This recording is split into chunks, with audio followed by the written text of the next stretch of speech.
The space station called Harmony's Edge floated like a giant metal flower in the darkness. Its spinning arms caught the light from the nearby neutron star, making the whole structure glow with a cold blue fire. Inside one of the main meeting halls, tension filled the air like smoke. Mira sat at the long table, her hands folded calmly in front of her. She watched the alien across from her with careful eyes. The creature looked like a giant beetle that had learned to walk on two legs. Its black shell gleamed under the bright lights, and its four arms moved in sharp, angry gestures as it spoke. "Your species is weak," the alien said in a voice that sounded like grinding metal. "Humans hide behind words and contracts. You have no honor." Mira felt her aide, Lee Dongyun, tense beside her. She could see Ambassador Park Ji-won's jaw tighten at the head of the table, but she kept her face calm and spoke in an even voice. "War Chief Thekmor, we came here to find peace. Our colonies and your territory can exist side by side.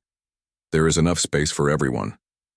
Thekmor's mandibles clicked together in what Mira had learned was Vorthak laughter. The sound made her skin crawl. Behind him, other Vorthak warriors stood like living statues, their armor plates scraping against each other when they moved. "Peace," Thekmor spat. "You speak of peace because you are too weak to fight.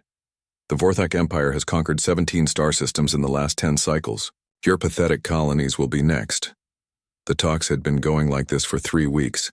Every day the humans tried to find common ground. Every day the Vorthak became more hostile. Mira could see that Ambassador Park was running out of options. The man's usually perfect appearance was showing cracks. His tie was loose and dark circles shadowed his eyes. "Perhaps we could discuss mining rights in the neutral zones," Park said, his voice strained. "Our surveys show abundant resources that both our peoples could share." Thekmor stood up suddenly. His massive form towered over the table, casting shadows across the room. The other Vorthak warriors shifted, their hands moving to their weapons. Commander Bei Sunho, who led the small human security team, took a step forward, but stopped when Mira held up one finger. "Enough," Thekmor roared. "You insult me with your coward's talk. Mining rights, shared resources. The strong take what they want. The weak serve or die." The alien's four eyes fixed on Ambassador Park with burning hatred. "You sit there in your soft skin, speaking of cooperation like a child who has never known real struggle. Your entire species disgust me."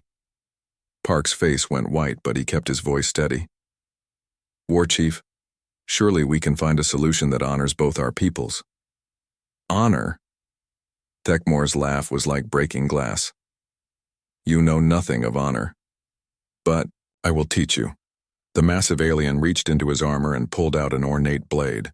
The weapon was as long as Mira's arm and covered in strange symbols. He slammed it point first into the table, and the metal rang like a bell. "I invoke the ancient right of Kajnethar," Thekmor declared.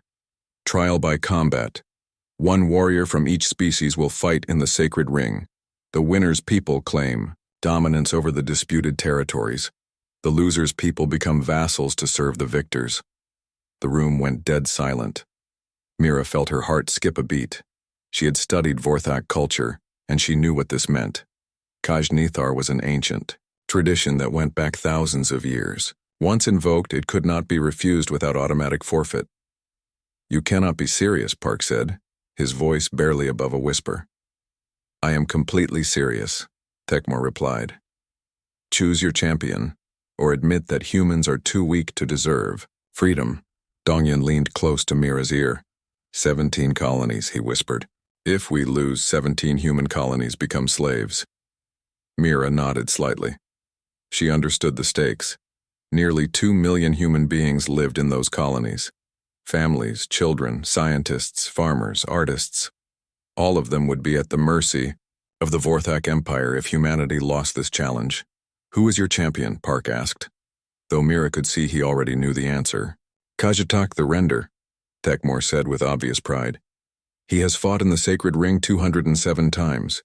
He has never lost. He has never shown mercy." Mira had heard of Kajatak. Every diplomat in this part of the galaxy knew the stories. The creature stood over 3 meters tall and weighed as much as a small vehicle. His natural bone armor was thicker than military body plates. His 4 arms could crush steel, and his reflexes were faster than most species could even see. "This is madness," Commander Bay said, speaking for the first time. "We have no warrior who could possibly face such a creature." "Then you forfeit," Thekmore said simply. "Your colonies will be mine by tomorrow." Ambassador Park looked around the table desperately. The human security team was good, but they were trained for protection, not gladiatorial combat. None of them had ever faced anything like Kajatak. That was when Mira stood up. "I accept the challenge," she said clearly. Every head in the room turned to stare at her. Park's mouth fell open. Dongyun grabbed her arm. "Mira, no," he whispered urgently. "You cannot be serious." But Mira was already walking around the table toward Thekmore. She was tall for a human woman, but next to the massive alien she looked like a child. The Vorthak warriors behind their leader began making sounds that might have been laughter. "You?" Thekmore asked, his voice filled with disbelief. "A female? A diplomat? This is your champion?" "I am Kang Mira," she said, looking up into his 4 burning eyes. "I accept your challenge in the name of humanity." The Vorthak leader studied her for a long moment. Then his mandibles began clicking rapidly. The sound spread to the other warriors, and soon the whole group was making the horrible noise. "Very well," Thekmore said finally. "But know this, little human. Kajatak will tear you apart piece by piece. Your death will be slow and painful, as befits one who dares to stand against the might of the Vorthak Empire." "When?" Mira asked simply. 48 hours, Thekmore replied. "The ring will be prepared. All the species on this station will watch your humiliation." As the Vorthak delegation filed out of the room, their armor clanking with each step, Ambassador Park grabbed Mira's shoulder. "What have you done?" he demanded. "You are not a soldier. You are a diplomat." Mira looked at the blade still stuck in the table, then at the faces of her colleagues. She saw fear there, and desperation, and a tiny flicker of hope that she prayed she could justify. 48 hours, she said quietly. "I need to prepare." Mira's quarters were small but comfortable, with a view of the spinning stars outside the station. She sat on her narrow bed, staring at her hands. They were small and pale compared to the massive claws she would face in 36 hours. But they were steady, and they were hers. Dongyun paced back and forth across the room like a caged animal. His usually neat hair was messy from running his hands through it. "This is insane," he said for the 10th time. "You cannot fight Kajatak. It is suicide." "Maybe," Mira said calmly. "But what choice do we have?" "There has to be another way. We could refuse the challenge. And then 17 colonies become slaves," Mira replied. 2 million people, Donghyun, including my sister's family on New Jeju. That stopped his pacing. He knew about her sister Kyung and her 3 children. The youngest was only 5 years old. "Tell me about your training," Dongyun said, sitting down beside her. "You never talk about it." Mira was quiet for a moment, remembering. "I grew up in the underground levels of New Seoul on Mars. My parents died when I was 12. I lived on the streets for 2 years before Kim Taehyun found me." "The fighter?" "Former champion." Mira nodded. "He ran a gym in the deepest levels where the authorities never went. He taught street kids how to fight so they could protect themselves." She stood up and moved to the small open space in the room. Her body shifted into a fighting stance without her thinking about it. Years of training had made the movements automatic. "Kim Taehyun taught me that every opponent has weaknesses," she continued. "Size can be a disadvantage if you know how to use it. Strength means nothing if you cannot hit your target, and anger makes even the smartest fighter stupid." "But Kajatak is not human," Donghyun protested. "He is 3 meters tall and weighs 400 kilograms. His bones are like armor." "I know," Mira said. "That is why I need to study him." For the next 6 hours, Mira and Donghyun worked with the station's computer systems. They pulled up every recording of Kajatak's previous fights, every medical scan of Vorthak anatomy, every cultural study of their fighting traditions. What they found was both encouraging and terrifying. Kajatak was exactly what the stories said. He was massive, armored, and incredibly strong. His 4 arms could move independently, letting him attack from multiple angles at once. His reflexes were enhanced by Vorthak genetic modifications. His natural bone plates could stop most weapons. But as Mira watched fight after fight, she began to see patterns. "He always charges first," she told Dongyun, pointing at the screen. "Every single time. He uses his size to intimidate, then rushes forward to end the fight quickly." That worked against everyone else. "Because everyone else tried to match his strength," Mira said. "Look at this fight against the Thanari champion. The alien tried to block Kajatak's charge. He got crushed in seconds." She switched to another recording. "And here, against the Zelian warrior. Same thing. The warrior tried to stand and trade blows. Kajatak tore him apart. So what will you do differently?" Mira smiled for the first time since accepting the challenge. "I will not be there when he arrives." The next 18 hours were the hardest of Mira's life. Commander Bay had quietly arranged for her to use the station's security training facilities. The gravity could be adjusted, and the walls could project holographic opponents. Mira practiced moving in the low gravity that would be used in the ring. She learned to use momentum and leverage instead of strength. She studied the weak points in Vorthak anatomy, the joints where their armor plates connected, the nerve clusters behind their sensory organs, the breathing passages that could not be protected. But the hardest part was the doubt. Late in the second night, Ambassador Park came to see her. He found her sitting alone in the training room, ice packs on her bruised ribs. "You can still withdraw," he said gently. "We could find another way." "What other way?" Mira asked. Park was quiet for a long moment. "War," he said finally. "If we lose the colonies, Earth will not accept it. There will be a full military response." "How?" "Many people will die in that war." "Millions," Park admitted. "On both sides." Mira nodded. "Then this is better. One life instead of millions." "Your life," Park said. "I am not planning to die," Mira replied. "I am planning to win." The ambassador studied her face in the dim light. "You really believe you can defeat Kajatak?" "I believe I have to try." As the final hours counted down, Dongyun brought her food that she could barely taste. Commander Bay gave her reports on the betting odds. Every species on the station was giving her 0 chance of survival. Some of the more cruel aliens were already planning parties to celebrate her death. "The ring will be set to 60% Earth gravity," Bay told her. "That is the compromise they reached for mixed species combat." "Good," Mira said. "That will help me more than it helps him." "How?" "Kajatak is used to fighting in his natural weight. Reduced gravity will make his movements less predictable to himself, but I have trained for this." With 6 hours left, Mira tried to sleep but could not. Instead, she sat in meditation, using techniques Kim Tae-hyun had taught her years ago. She visualized the fight over and over, seeing herself moving like water around Kajatak's stone-like attacks. Dongyun sat beside her, not speaking but offering his presence as comfort. "Are you afraid?" he asked finally. "Terrified," Mira admitted. "But fear can be useful if you do not let it control you."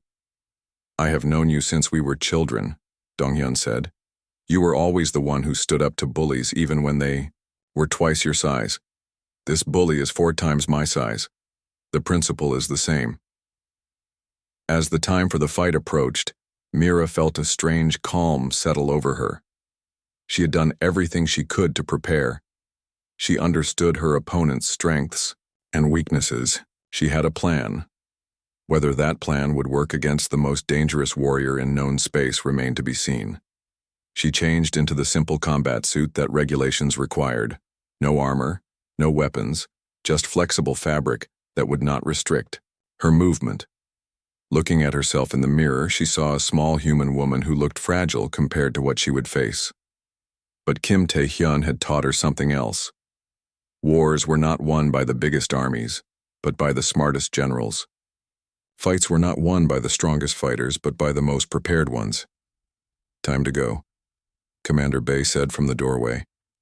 Mira nodded and walked toward her destiny, Dongyun and the others following behind her. In a few minutes, she would either save 17 colonies or die trying. She preferred not to think about which was more likely. The combat ring hung in the center of Harmony's Edge like a giant soap bubble made of metal and transparent aluminum. It was 50 meters across and perfectly round, suspended by energy fields that made it glow with soft blue light. Around it, viewing galleries curved in rising circles, packed with thousands of aliens from dozens of different species. Mira walked through the access tunnel toward the ring, and the noise hit her like a physical force. Clicking, roaring, whistling, and sounds she had no names for echoed through the station's central hub. She could feel the excitement and bloodlust radiating from the crowd like heat from a fire. "Remember," Dongyun said, walking beside her, "you do not have to prove anything to them. You only have to survive." "Surviving is not enough," Mira replied. "I have to win."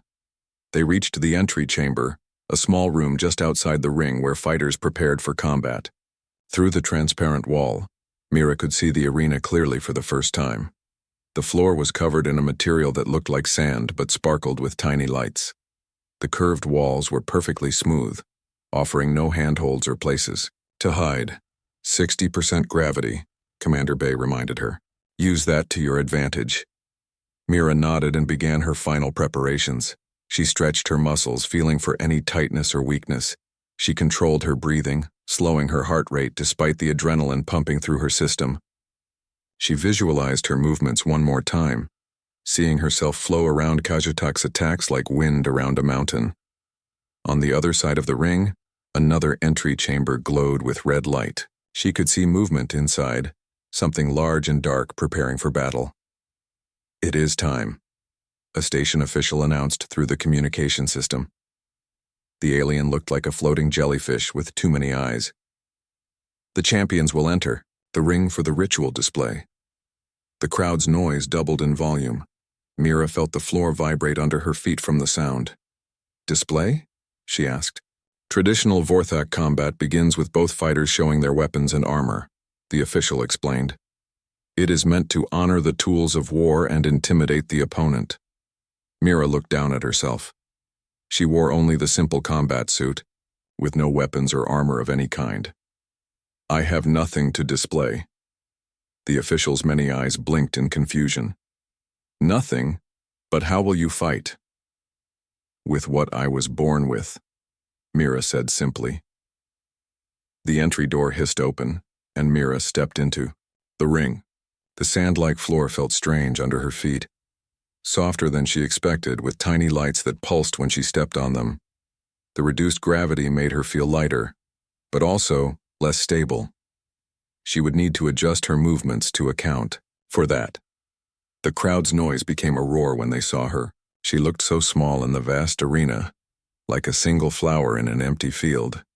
In the viewing galleries, she could see aliens pointing at her and making gestures that probably meant they thought she was insane. Then the other door opened, and Kajtak entered the ring. Mira had studied recordings of the Vorthak champion, but seeing him in person was different. He was enormous, not just tall but thick and powerful in a way that seemed to bend reality around him. His natural bone armor was polished to a mirror shine, covering him from head to toe in overlapping plates. 4 massive arms moved with predatory grace, each one thicker than Mira's entire body. But it was his weapons that made the crowd go wild with excitement. Kajatak carried a ceremonial war club in each of his upper arms. The weapons were carved from some kind of black stone and covered in metal spikes. They were longer than Mira was tall, and looked heavy enough to crush a vehicle. In his lower arms, he held energy blades that crackled with purple lightning. The weapons hummed with barely contained power. The champion raised all 4 weapons above his head and let out a roar that shook the entire ring. The sound was like a landslide mixed with a thunderstorm, and it went on for nearly 30 seconds. When it finally ended, the crowd erupted in approval. Kajtak began the traditional display, moving through combat forms that were thousands of years old. His weapons cut through the air with whistling sounds, leaving trails of light and shadow. Each movement was precise and powerful, designed to show his skill and strength. The crowd watched in fascination as the massive warrior demonstrated techniques that could cut through armor, shatter bones, and tear apart multiple opponents at once. When he finished, the viewing galleries exploded with cheers and battle cries from dozens of species. Then all eyes turned to Mira. She stood in the center of the ring, empty-handed and apparently defenseless. The crowd grew quieter, waiting to see what the human would do. Mira closed her eyes and took a deep breath. When she opened them again, her body shifted into a combat stance that Kim Tae-hyun had taught her years ago. It was simple and balanced, designed for movement rather than intimidation. Then she began to move. What followed was not the aggressive display that the crowd expected. Instead, Mira flowed through a series of movements that looked almost like a dance. She demonstrated kicks, punches, throws, and grappling techniques with perfect precision. Each movement led smoothly into the next, creating a pattern that was beautiful and deadly at the same time. But the most impressive thing was not what she did. It was how she did it. In the reduced gravity, Mira moved like she was underwater. She leaped higher than should have been possible, spun in midair, and landed without a sound. Her movement seemed to defy the laws of physics, flowing from one impossible position to another. When she finished, the ring was completely silent. The crowd did not know what to make of what they had just seen. It was not the brutal display of weapons and armor they were used to. Instead, it was something entirely different, a demonstration of skill and control that many species had never encountered before. Kajatak stared at her with all four eyes, his head tilted in confusion. In all his fights, he had never faced an opponent who carried no weapons and wore no armor. The human's display had been impressive, but how could such graceful movements stand against his raw power? "The ritual is complete," the floating official announced. "Let the combat begin." The crowd's roar returned, twice as loud as before. Thousands of aliens leaned forward in their seats, eager to see how this strange match would play out. Kajatak planted his feet and raised his weapons, preparing for the charge that had ended every one of his previous fights. His forearms moved into attack position, ready to crush this small opponent in seconds. Mira stood perfectly still, watching him with calm eyes. Her breathing was slow and controlled. Her muscles were relaxed but ready. She looked like someone waiting for a bus. "Not someone about to fight for her life. Begin!" the official shouted. Kajatak roared and charged forward like a living avalanche. His weapons came up, ready to smash the human into paste against the arena floor. But when he reached the spot where Mira had been standing, she was no longer there. First phase of the fight had begun, and already nothing was going as anyone expected. Kajatak's massive form crashed into the arena wall where Mira had been standing a split second before. The impact sent vibrations through the entire ring, and sparks flew where his energy blades struck the reinforced barrier. The crowd gasped in surprise. No opponent had ever avoided the champion's opening charge. Mira rolled to her feet behind him, using the reduced gravity to spring up faster than should have been possible. As Kajatak turned around, confused and angry, she darted forward and struck at the joint where his left lower arm connected to his torso. Her fist hit the narrow gap between his armor plates with surgical precision. Kajatak stumbled slightly, not from pain but from surprise. The tiny human had actually managed to hurt him, if only a little. "Impossible," he rumbled in his grinding voice. But Mira was already gone again, dancing away from his reach before he could respond. She moved like water around stone, never where he expected her to be, always just beyond the reach of his massive weapons. Kajatak swung his war clubs in wide arcs, trying to catch her with their reach. The weapons whistled through the air with enough force to crush steel, but they hit nothing but empty space. Mira flowed around each attack, sometimes ducking under his arms, sometimes leaping over them, always moving. The crowd had gone from roaring approval to confused murmuring. This was not how Vorthak combat was supposed to work. The champion was stronger, better armed, and far more experienced. The human should have been dead already. Instead, she was making Kajatak look clumsy. "Stand still and fight," the champion bellowed, frustration creeping into his voice. Mira did not respond with words. Instead, she responded with action. As Kajatak swung both war clubs down toward her, she dropped to the ground and swept his legs. In normal gravity, the move would have been useless against his massive weight, but in the reduced gravity of the ring, it was enough to make him stumble. As he fought to keep his balance, Mira sprang up and drove her elbow into the nerve cluster behind his right knee. This time, Kajatak's leg buckled noticeably. The champion roared in rage and swung his energy blades in a crossing pattern that should have cut Mira in half. But she was already spinning away, and the purple lightning passed harmlessly through the air where she had been. For the first time in his life, Kajatak began to feel something he had never experienced before: doubt. How was this tiny creature hurting him? How was she moving so fast? And why did every strike seem to hit exactly the right spot to cause maximum damage?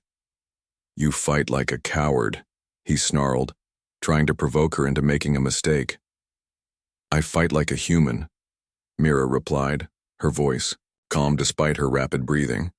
She demonstrated what that meant by launching into a combination attack that seemed impossible. She feinted left, causing Kajatak to swing his upper arms in that direction. Then she rolled right, came up behind his guard, and struck 3 different nerve points in rapid succession. Each strike was perfectly placed. Each one caused a specific effect. His right upper arm went numb. His left eye began to water, blurring his vision. His balance shifted as the muscles in his back spasmed. Kajatak spun around, trying to catch her with a wild swing of his war club.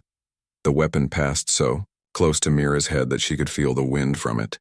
But instead of moving away, she moved closer, stepping inside his guard where his massive reach became a disadvantage. From there, she could strike at will while he struggled to bring his weapons to bear.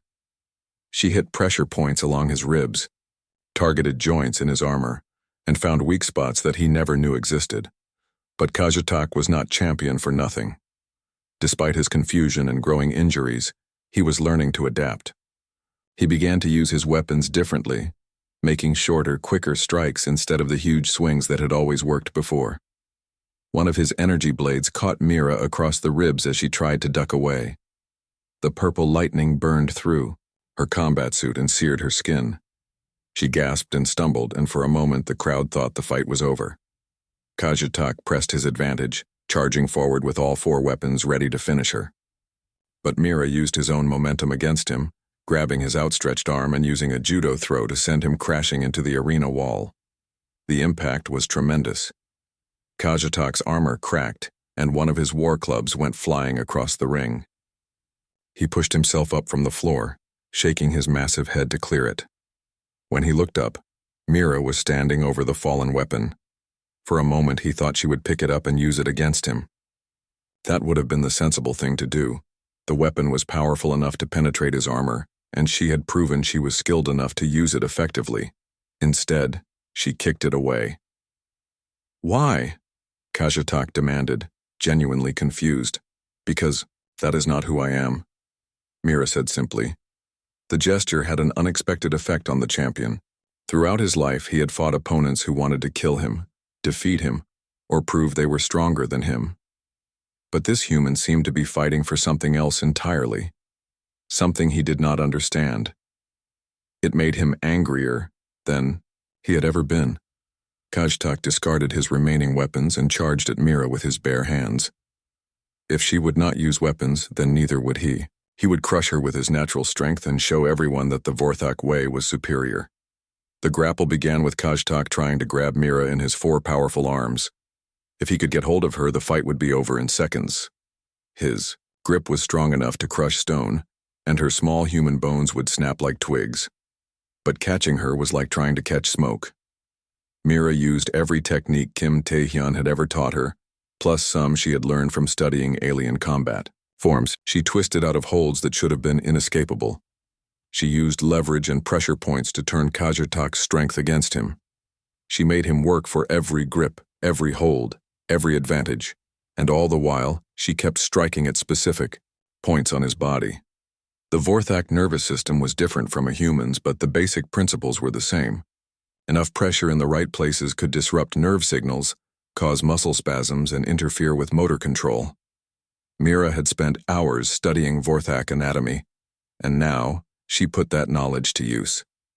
Each strike was carefully calculated to cause maximum disruption with minimum effort. Gradually, Kajtak began to slow down. His movements became less coordinated. His grip weakened. His forearms no longer worked together as smoothly as they had at the beginning of the fight. The crowd had gone completely silent, watching in amazement as the small human systematically dismantled the greatest warrior in known space. What they were seeing should have been impossible, but it was happening right in front of them. Kajtak felt his body betraying him for the first time in his life. His arms felt heavy. His legs were unsteady. His vision was starting to blur from more than just the strike to his eye. But he was still dangerous. In desperation, he grabbed Mira around the waist with both lower arms and lifted her off the ground. She twisted and struck at his wrists, but his grip held. He began to squeeze, trying to crush her ribs. Mira felt the pressure building around her chest. In a few more seconds, her bones would start to break. She had one chance to escape, and it would require perfect timing and more precision than she had ever managed before. She relaxed completely in his grip, making Kajtak think he had finally won. Then at the exact moment when he loosened his hold slightly, she struck at the one spot she had been saving for exactly this situation. Her finger found the nerve cluster at the base of his skull, hidden beneath a small gap in his armor plating. The strike was not hard, but it was perfectly placed. Kajtak's entire body went rigid. His arms released Mira, and she dropped to the arena floor. The champion stood frozen for a moment, his four eyes wide with shock and disbelief. Then he fell backward like a toppled statue, his massive form hitting the arena floor with a sound like thunder. The ring fell silent except for the sound of Mira's labored breathing. She stood over the fallen champion, battered and bleeding but victorious. The impossible had happened. The human had won. The silence in the arena was complete. Thousands of aliens from dozens of species stared in shock at the impossible scene before them. Kajtak the Render, undefeated champion of the Vorthak Empire, lay motionless on the arena floor. Above him stood a small human woman, bloodied but alive. Mira looked down at the fallen champion. Her strike had been precise. She had disrupted his nervous system without killing him. Kajtak was paralyzed but still breathing. In a few hours, the effect would wear off, and he would recover completely. But the fight was not over yet. The human has defeated our champion. War Chief Tekimor's voice boomed across the arena. But victory requires more than simply standing over a fallen opponent. Mira looked up at the viewing gallery where the Vorthak delegation sat. She could see the alien leader's four eyes burning with hatred and something else. A desperate hope that humanity would show weakness at this crucial moment. The ancient laws are clear, Tekmor continued. To claim true victory, the winner must take the head of the defeated champion. Only then is dominance proven. The crowd began to murmur. This was the part of Vorthak combat that most other species found disturbing. Taking a trophy from a defeated opponent was one thing, but the Vorthak tradition demanded actual decapitation. Mira felt her stomach turn. She had studied the cultural requirements, but hearing them spoken aloud in this moment made them real, in a way that academic knowledge could not. She looked around the arena. Kajtak's ceremonial blade lay where he had dropped it, the metal gleaming under the bright lights. The weapon was sharp enough to cut through Vorthak bone armor, more than sufficient for what tradition demanded. If she does not take the head, Tekmor announced, then she has shown mercy to a defeated enemy. By Vorthak law, this means she has accepted him as her superior. The victory becomes his, even in defeat. Mira closed her eyes for a moment. She thought about her sister Kyung and her 3 children on New Jeju colony. She thought about the 2 million humans living in the disputed territories. She thought about the war that would come if she failed here. When she opened her eyes, her decision was made. She walked over to where the ceremonial blade lay and picked it up. The weapon was heavier than she expected, designed for Vorthak hands rather than human ones. But she managed to lift it, and the crowd held its breath as she carried it back to where Kajtak lay paralyzed. The champion's 4 eyes tracked her movement. He could not speak or move, but she could see awareness in his gaze. He knew what was coming, and to her surprise, she saw no fear there, only a kind of resigned acceptance. "I am sorry," she whispered, too quietly for anyone else to hear. Then she raised the blade above her head. The strike was quick and clean. Mira had studied anatomy extensively during her preparation, and she knew exactly where to cut to make the death as painless as possible. Kajatak's body went still, and it was over. For a moment, Mira just stood there, still holding the bloody blade. She had killed before. During her youth in the underground fighting circuits, accidents had happened. But this was different. This was deliberate, calculated, necessary, and it felt like a piece of her soul had died with the champion. Following Vorthak tradition, she used the blade to sever Kajatak's head from his body. The crowd watched in fascination and horror as the small human completed the ancient ritual. When she was finished, she picked up the massive head. It was almost too heavy for her to lift, and turned to face the viewing galleries. "I claim victory for humanity," she announced, her voice carrying clearly through the arena's sound system. "The disputed territories belong to Earth." War Chief Thekmor stood up in his gallery, his 4 arms shaking with rage, but even he could not argue with what had just happened. The ancient laws were clear, and they had been followed exactly. "The Vorthak Empire acknowledges human dominance," he said through clenched mandibles. "The territories are yours." The crowd erupted. Some species cheered for the incredible upset they had just witnessed. Others made sounds of shock and dismay. The Vorthak delegation sat in stunned silence, unable to process what had just occurred. Mira barely heard any of it. She was focused on staying upright despite her injuries and the weight of Kajatak's head. Her ribs were definitely broken, and she could feel blood running down her side where the energy blade had burned her. But she had done it. Somehow, impossibly, she had won. The arena officials declared the combat complete and opened the entry doors. Dongyun was the first to reach her, followed closely by Ambassador Park and Commander Bay. They found her sitting on the arena floor, still holding the champion's head, staring at nothing. "Mira," Dongyun said gently, "it is over. You won." She looked up at him with hollow eyes. "I killed him." "You saved 17 colonies," Park said firmly. "You prevented a war that would have cost millions of lives." "I know," Mira replied. "But I still killed him." The medical team arrived and began treating her injuries. 3 broken ribs, 2nd-degree burns, severe bruising and exhaustion. She would recover completely, they said, though it would take time. As they carried her to the medical bay on a stretcher, Mira insisted on taking Kajatak's head with her. It was her trophy now, proof of humanity's victory, and Vorthak law required that she keep it. The news of the fight spread through the galaxy within hours. A human diplomat had defeated the greatest Vorthak warrior in single combat. The species that most aliens considered weak and soft had proven they could be as dangerous as any other when necessary. Diplomatic relationships shifted overnight. Species that had dismissed humanity as irrelevant began treating Earth's representatives with new respect.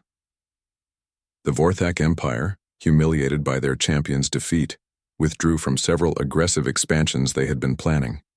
But for Mira, the victory felt hollow. 6 months later, she stood in her new office on Harmony's Edge.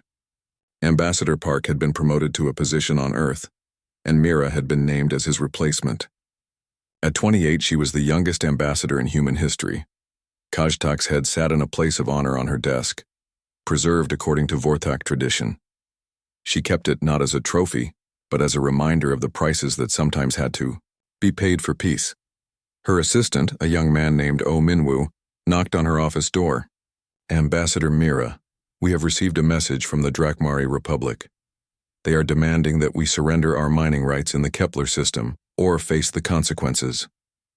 Mira looked up from the reports she had been reading. The Drakmari were a militaristic species known for their aggression and their belief that might made right. They had obviously decided to test humanity's resolve. "Schedule a diplomatic meeting," she said calmly. "And if they refuse to negotiate?" Mira touched the scar on her ribs where Kajatak's energy blade had burned her.